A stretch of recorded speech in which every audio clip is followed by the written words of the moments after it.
नमस्कार मित्रांनो, या क्षणाची सर्वात मोठी बातमी। हा एका ठिकाणाचा विषय मिटवताना शिंदे भाजपची होणार नाकी 9। कोकणातला तो मतदारसंघासाठी शिंदे भाजपची प्रतिष्ठा पणाला लागेल, पण ती जागा खेचण्याच्या नादात संपूर्ण कोकणात विषय तापणार। राणे केसरकर तटकरे राहिले बाजूला। उदय सामंतांच्या बंधूंच्या स्टेटसमुळे भाजप शिंदे गटामध्येच होणार मोठं घमासान। काय आहे बातमी, सविस्तर जाणून घेऊया। दरम्यान सध्या कुठे काय घडेल हे सांगणे सध्याच्या घडीला कठीण आहे। त्यात लोकसभा निवडणूक अवघ्या काही महिन्यांवर येऊन ठेपली आहे। अशातच आता युती आणि आघाडीच्या जागा वाटप कधी होणार त्याबद्दल कुणाकडेच काही माहिती नाही। त्यातच कोकणात काही जागांवरून मोठी रस्सीखेच होणार हे चित्र आता दिसू लागलंय।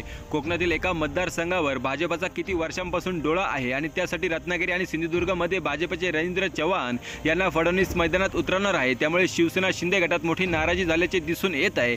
कारण शिंदे गटाचे आमदार उदय सामंत त्यांच्या बंधूंचे व्हॉट्सअप स्टेटस सध्याच्या राजकारणात प्रचंड व्हायरल होताना दिसत आहे। त्यांनी म्हटले की मी किरण रवींद्र सावंत रोकेगा कोण असं त्यात म्हटलं आहे। तर मित्रांनो, यावरून स्पष्ट होतं की जागा वाटपावरून भाजप शिंदे गटाला डावलण्याचा प्रयत्न करतोय। त्यामुळे शिंदे गट आपल्या जागा सोडायला आता तयार नाही। त्यावरच दिसतंय की कोकणात शिंदे गट आणि भाजप यांचा वाद आता चव्हाट्यावर आलेला आहे। याचा फायदा नक्कीच कोणत्या ना कोणत्या पक्षाला होईल हे चित्र आता स्पष्ट झालंय।